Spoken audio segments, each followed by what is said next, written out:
कानपुर नगर में एक हत्यारा, एक शार्प शूटर वर्षों से आराम से रह रहा था।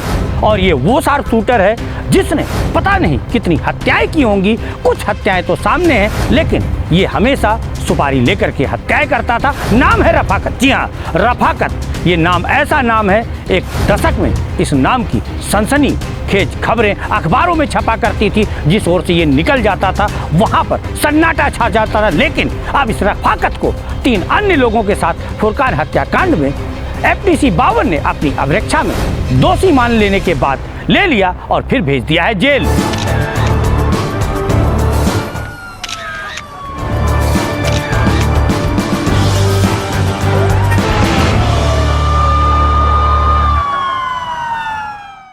आज से लगभग 10 से 12 वर्ष पहले D2 गैंग, बिल्लू वाले गैंग जैसे गैंगों का कानपुर नगर में आतंक था, अपहरण राज कायम था।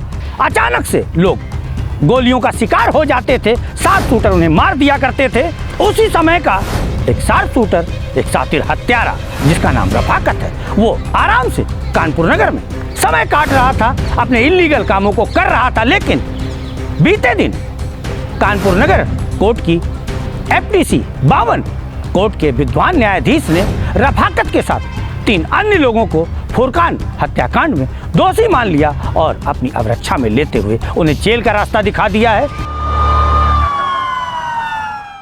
इस शातिर हत्यारे रफाकत के साथ साथ एक चर्चित बिल्डर शरीफ भिश्ती, जो खास माना जाता है विधायक इरफान सोलंकी का, वो भी जेल गया है। इसके साथ एक सोनी नाम का शख्स जेल गया है। आपको बता दें कि जिस मामले में फुरकान और अन्य को FTC 52 ने अपनी अभिरक्षा में लेते हुए जेल भेजा है, इन लोगों के द्वारा 8 अप्रैल 2010 को थाना बेकनगंज क्षेत्र के हीरामनपुरा में रहने वाले फुरकान नाम के अधेड़ की गोली मार करके हत्या कर दी गई थी।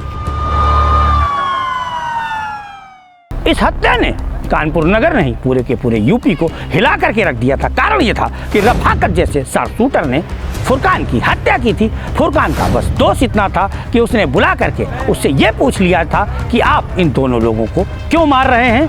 किन 2 लोगों के कारण रफाकत और अन्य ने फुरकान को मारा था, हम आपको बता दें कि कुछ लोगों ने रफाकत का जुआ लूट लिया था और जुआ लूटने वाले लोगों को रोक करके वो कुछ उल्टा सीधा कह रहा था। बस गलती फुरकान की ये थी कि उसने ये पूछ लिया कि इन लोगों को तुम रोके क्यों हो और इनके साथ ऐसा क्यों कर रहे हो। उसके बाद क्या था, रफाकत और अन्य ने उसे ऑन द स्पॉट वहीं गोलियों से छलनी कर दिया।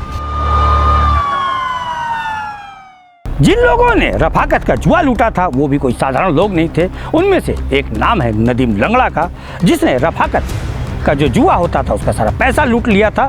और इसकी सजा मिली एक सीधे साधे प्रॉपर्टी के काम करने वाले फुरकान नाम के अधेड़ व्यक्ति को। फुरकान हत्याकांड के मामले में थाना बेकनगंज में उसके बेटे द्वारा मुकदमा दर्ज कराया था। इन सभी आरोपियों को जेल भी भेजा गया था। ये सभी जमानत पर रिहा थे। इस बीच रफाकत खूब हत्याएं करता रहा। शरीफ भिश्ती से शरीफ बिल्डर बन गया। उसने भी जुर्म की दुनिया का खूब पैसा बिल्डिंगों में लगाया और रफाकत जैसे लोगों को अभी भी तक शरण दिए हुए था। सोनी भी ऐसा ही कुछ कर रहा था और रिंटू भी ऐसा ही कुछ कर रहा था। और हम आपको बता दें कि अब वो समय भी आ गया जब FTC 52 ने इन चारों आरोपियों को दोषी मान लिया और अपनी अभिरक्षा में लेते हुए जेल भेज दिया गया है। और इसके बाद अब 7 अक्टूबर को इसमें निर्णय आना बाकी है।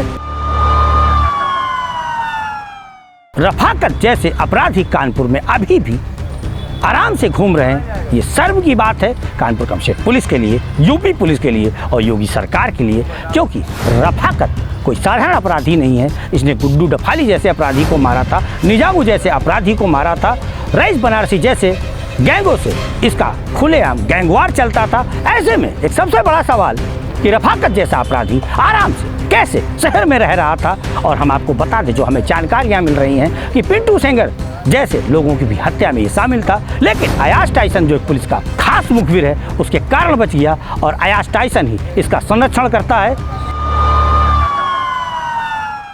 हमारे देश में नेता अपराधियों को संरक्षण देते हैं, कहीं कहीं खाकी भी ऐसे अपराधियों को संरक्षण देती हुई नजर आती है। लेकिन हमारे न्याय के मंदिर अभी भी पाक और पवित्र हैं और कानपुर नगर की FTC 52 की कोर्ट के विद्वान न्यायाधीश ने इन लोगों को फुरकान हत्याकांड में दोषी माना है, उसी के बाद अभिरक्षा में लेकर के जेल भेज दिया है। और बीती जो आगामी 7 अक्टूबर है उस पर निर्णय भी आना है, और जो निर्णय आएगा उसको तो हम नहीं बता सकते, लेकिन जो आएगा वो न्याय संगत होगा। फिलहाल लेते हैं विदा, मिलेंगे फिर किसी खबर पर, तब तक के लिए नमस्कार।